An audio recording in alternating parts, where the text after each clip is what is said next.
नमस्कार बच्चों, मैं M K Singh sir, rankers Kota classes और कंसल्टेंसी से एक बार फिर आपके बीच अच्छी खबर जो कि एनएमसी के द्वारा या फिर नीट के जितने भी स्टूडेंट हैं जो 2024 में एग्ज़ाम देने वाले हैं या जो पहले से भी ड्रॉप लिए हैं उनके लिए बहुत एक राहत की खबर है। जैसा कि आप स्क्रीन पर देख रहे होंगे कि एनएमसी ने दी राहत, छात्रों को राहत। मेडिकल कॉलेज ने ऐसा अगर गलती करती है तो कोई भी कॉलेज के खिलाफ या कॉलेज पे कार्रवाई की जा सकती है। जैसा कि पोस्ट ग्रेजुएशन के लिए ये नियम आया था और पिछले बार नोटिस के द्वारा एनएमसी को जो अंडर ग्रेजुएट के जो कोर्सेस है उसके लिए भी कॉलेजेस को जो है लिखित रूप में जो सूचना दी गई थी, लेकिन ऐसा हुआ कि कोई भी कॉलेज जो है उसको बहुत सही तरीके से इम्प्लीमेंट नहीं की थी। कई सारे कॉलेजेस जो है इसको माना और कई सारे कॉलेज इसको नहीं माना। तो जैसे कि क्या होता है कि कॉलेज की जो फीस है, खास करके प्राइवेट कॉलेज की फ़ीस को आप देखेंगे तो जो ट्यूशन फीस होता है और बाकी ट्रांसपोर्टेशन ये सब चीज़ें होता है काफ़ी ज़्यादा होता है। साथ में हॉस्टल की भी फ़ीस जो है कम नहीं होती है। हॉस्टल की फ़ीस की अगर हम बात करेंगे तो मिनिमम 1 लाख से लेकर के मैक्सिमम 3.5 लाख तक के फ़ीस है, हॉस्टल की फ़ीस है, अलग अलग स्टेट के प्राइवेट मेडिकल कॉलेजेस का या फिर डीम्ड यूनिवर्सिटीज़ का। तो ऐसे में एनएमसी ने जो है छात्रों के हित में बहुत अच्छा कदम उठाया है कि हॉस्टल कंपलसरी नहीं होगा। कोई भी प्राइवेट मेडिकल कॉलेजेस हॉस्टल को लेकर के छात्र पे दबाव नहीं बना सकते हैं। अगर हम छत्तीसगढ़ की बात करेंगे तो छत्तीसगढ़ में देखा जाए तो 6 लाख के आसपास की फ़ीस थी सालाना, जो कि बढ़ा दिया गया डीएमई के द्वारा। जो भी एनएमसी के जो भी रूल्स रहे कोर्ट के द्वारा बढ़ाया गया, तो उसमें 7.5 लाख रुपए हुए। जोड़ करके भी अगर देखेंगे ट्रांसपोर्टेशन और बाकी चीज़ों को तो करीब करीब 10 लाख के आसपास होना चाहिए, लेकिन अभी क्या फीस है 13.5 लाख है, क्योंकि उसमें हॉस्टल फीस इंक्लूड है। अगर आप अगर मान लीजिए कि 2.5 से 3 लाख रुपए अगर हॉस्टल की फीस ले रहे हैं तो कहीं ना कहीं सुविधाओं को भी वैसा देखा जाता है, जबकि हॉस्टल की जो सुविधाएं हैं, जो स्टूडेंट रहते हैं उनको पता होगा कि हॉस्टल किस तरह की सुविधा दी जाती है। तो ऐसे में अगर हॉस्टल कंपलसरी नहीं किया जाता है तो बहुत बड़ी राहत होगी स्टूडेंट के लिए। खास करके अगर 2 लाख भी अगर है तो करीब करीब 4.5 साल में आपको 8 से 10 लाख रुपए जो है फीस में आपको कटौती रहेगी। और कई जगहों पे क्या है कि हॉस्टल के अलावे बहुत सारा हॉस्टल के नाम पे ही फीस ली जाती है, जैसा कि यूपी के भी बहुत सारे कॉलेजेस का है। तो मेरा ये मानना है कि अगर हॉस्टल कंपलसरी नहीं होगा तो अगर कोई भी स्टूडेंट बाहर में रहता है तो 1 से 1.25 लाख रुपए में आप आराम से रह सकते हैं। तो उसमें कम से कम आपको 50% की बचत होगी और ये बहुत अच्छी खबर है खास करके स्टूडेंट्स के लिए। जैसा कि आप देख सकते हैं मेडिकल कॉलेज की जो है दादागिरी को देखते हुए नेशनल मेडिकल कमीशन ने एक अहम निर्णय लिया है।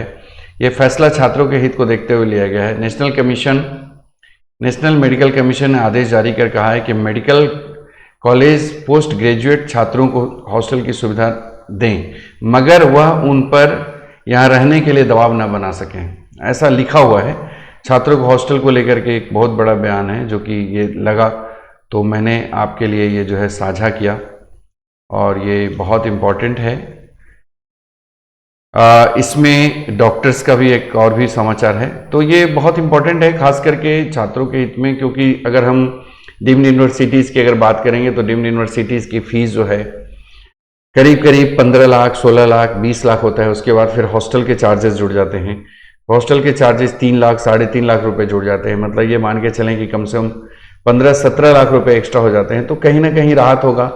बच्चा अपनी मर्जी से हॉस्टल में रह सकता है या फिर वो बाहर रह सकता है, वो अपने हिसाब से मैनेज कर सकता है बाहर में, क्योंकि कई सारे ऐसे हॉस्टल है जहाँ पर नॉन एसी की सुविधा है और वो जो खर्चे हैं वो करीब करीब बाहर से ज़्यादा खर्चे हैं और नॉन एसी है।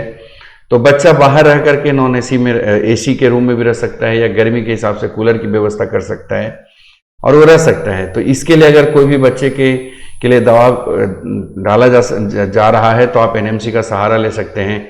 आप एनएमसी में मेल करके बता सकते हैं कि भाई ऐसी ऐसी चीज़ें हैं।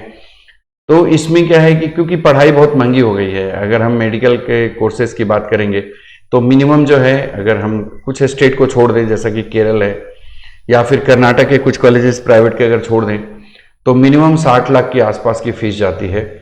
60 लाख से लेकर के 1.25 करोड़, 2.5 करोड़, 1.5 करोड़ तक की फीस के आसपास रहती है। तो ऐसे में क्या है कि हॉस्टल अगर कंपलसरी नहीं होता है तो बच्चों को काफ़ी राहत मिलेगी और ख़ास करके वैसे पेरेंट्स जिनका कि बच्चे 2-4 बार ड्रॉप लेने के बाद भी नहीं कर रहे हैं, तो वो भी अपना हिम्मत जुटाएंगे और बच्चों को मेडिकल कॉलेज में पढ़ाई करवा सकते हैं। तो ये अच्छी खबर है आप लोगों के लिए, जिसमें कि बच्चों के लिए बड़ी राहत की खबर है। और देखिए इसमें कितना फिर से अमल करती है कॉलेज मैनेजमेंट, क्योंकि कॉलेज मैनेजमेंट कहीं ना कहीं इसमें अपनी जो है मनमानी तो रहता है कॉलेज का, और इसमें नहीं सुनते हैं, और अगर कोई बच्चा इसके खिलाफ आवाज़ उठाती है तो कॉलेज मैनेजमेंट उसको दूसरे तरीके से उसके बदले की भाव भी रहता है। पर मेरा मानना है कि कॉलेज इस चीज़ों को माने जो कि एनएमसी ने जारी किया है निर्देश, जैसे कि हॉस्टल कंपलसरी ना होने से गार्जियन को बहुत अच्छा एक उनको राहत मिलेगा, क्योंकि एक तो महंगी पढ़ाई है और ऊपर से क्योंकि ट्रांसपोर्टेशन का लेंगे, इम्यूनिटी चार्जेस लेंगे, एग्जामिनेशन चार्जेस, ये सब जोड़ जाड़ करके बहुत ज़्यादा चार्जेस हो जाता है। तो ये खबर आपके लिए था। हमारा वीडियोस को देखते रहिए, हमारा चैनल जरूर सब्सक्राइब कीजिए। हर स्टेट के आप ध्यान रहे कि हर स्टेट का आपको, हर स्टेट के बच्चों के लिए मैं एक 3 साल का मिनिमम 3 इयर्स का एक्सपेक्टेड जो कट ऑफ जो रहा था, जो एक्चुअल कट ऑफ, और जो 2024-25 में 24 में जो एक्सपेक्टेड कट ऑफ रहेगा, उस बारे में हम हर स्टेट के बारे में चर्चा करते रहेंगे और काफ़ी वीडियोस आपके बीच में आते रहेगा। तो हमारे चैनल को जरूर सब्सक्राइब कर लीजिएगा। और ख़ास करके हमारा जो क्रैश कोर्स जो है 15 मार्च से 25 मार्च के बीच चालू हो रहा है। अगर आप चाहते हैं कि आप एडमिशन लेना चाहें, खास करके छत्तीसगढ़ और मध्य प्रदेश, जो छत्तीसगढ़ से लगे हुए जिला है, या फिर उड़ीसा से लगे हुए जिला है, तो जो भी हमारा वीडियोस को देख रहे हैं, 15 से 25 मार्च के बीच में हमारा क्रैश कोर्स स्टार्ट हो रहा है, जिसमें कि 6 घंटे की डेली क्लासेस रहेंगी और बच्चों को study material, daily practice paper ये दिया जाएगा। बच्चे इसमें काफ़ी बेनिफिट उठा सकते हैं। जो बच्चे जिनका की पढ़ाई अच्छी हो गई है, उनको रिवीजन की ज़रूरत होती है, तो ये रिवीजन के आधार पे आप 11th क्लास के जो कोर्सेस है जो पीछे छूट जाता है, जहाँ से ज़्यादा नंबर ऑफ क्वेश्चंस आते हैं, उसका आपको बेनिफिट मिलेगा। तो बच्चे ध्यान रहे कि आपके लिए क्रैश कोर्स बहुत इंपॉर्टेंट है। और दूसरा, हमारा चैनल सब्सक्राइब कर लें, ताकि आपको बहुत सारे स्टेट हैं, जितने भी स्टेट्स के सारे कट ऑफ हम डिस्कस करेंगे। छोटी छोटी गलतियाँ जो काउंसलिंग में होती है या फिर आप ध्यान नहीं देते हैं, तो अभी ध्यान रहे कि एक चीज़ और मैं आपको बताना चाहता हूँ कि हमारी अभी जो भी मार्च का महीना है, इसमें जो भी बच्चे काउंसलिंग में हमारा बुकिंग करेंगे, उनको 50% हम छूट